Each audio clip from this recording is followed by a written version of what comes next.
Welcome to Luca is a Billionaire, where the only thing I invest in is your answers. In this video, I will explain how to replace a Nissan Maxima side mirror.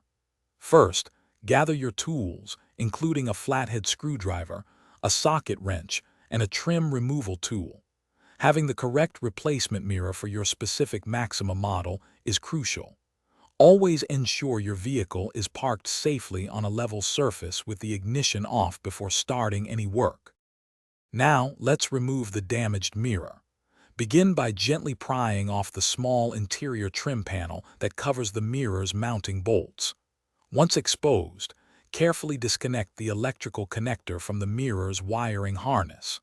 Finally, use your socket wrench to unscrew the 3 or 4 mounting bolts, allowing you to remove the old mirror completely. With the old mirror removed, it's time to install the new one.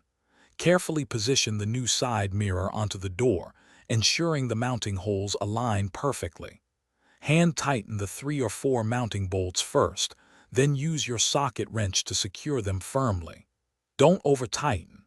Finally, reconnect the electrical wiring harness to the new mirror's connector.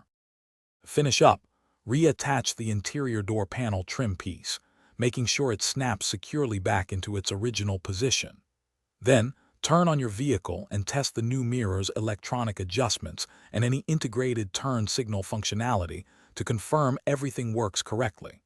Remember to check the description below for a link to that amazing book, along with other helpful deals and resources.